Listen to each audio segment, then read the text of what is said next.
Todos nós, em um momento da vida, fizemos planos, sonhamos, imaginamos muitas vezes que nós iríamos mudar o mundo, não é mesmo?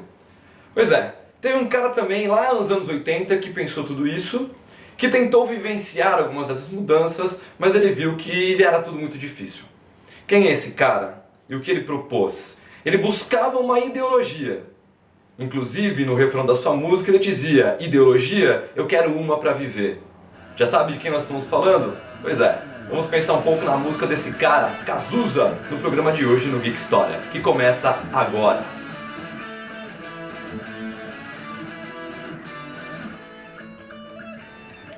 Os anos 80 acabam trazendo com eles uma série de mudanças, não somente no mundo, mas no próprio contexto em que nós estamos vivendo em sociedade aqui no Brasil. O mundo está vivendo a sua Guerra Fria, talvez ali o final dela, ou um último acirramento por parte do Ronald Reagan, da Margaret Thatcher.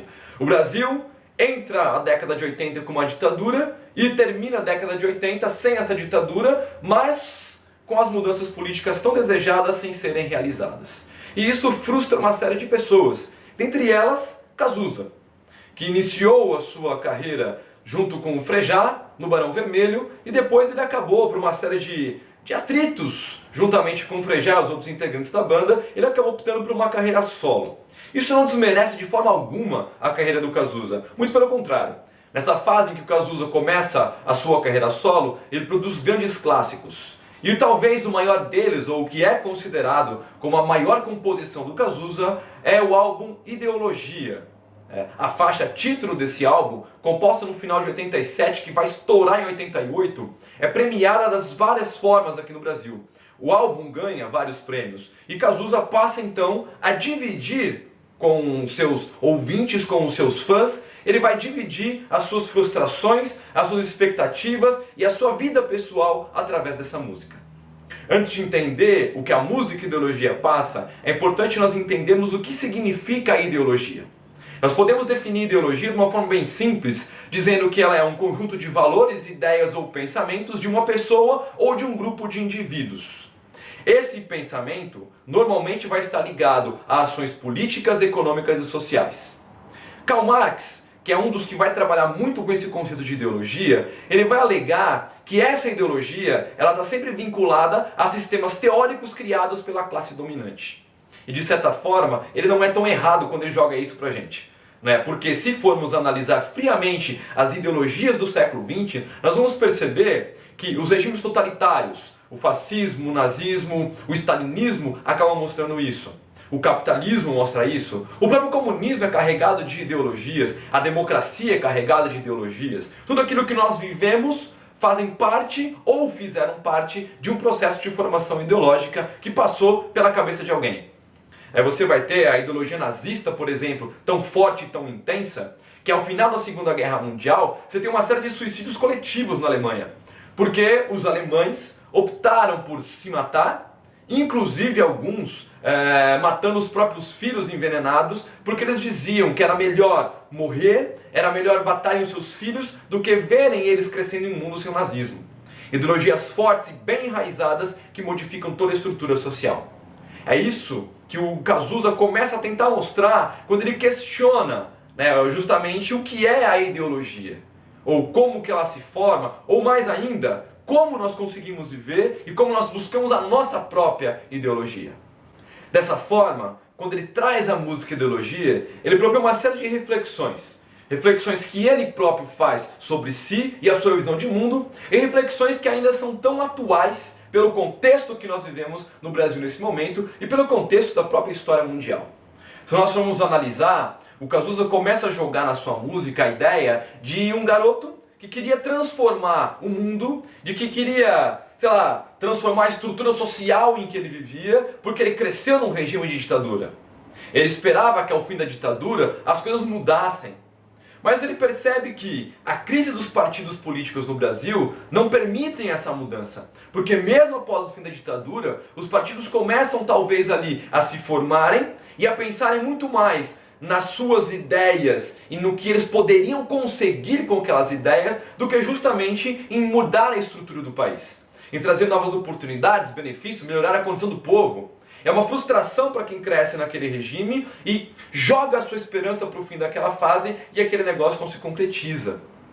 Ele também começa a apontar que muitas vezes a juventude busca viver uma vida desenfreada, né, baseada em sexo, drogas e rock and roll, que era o estilo de vida que o Cazuza tinha, e ele vai percebendo que isso também não leva a lugar nenhum.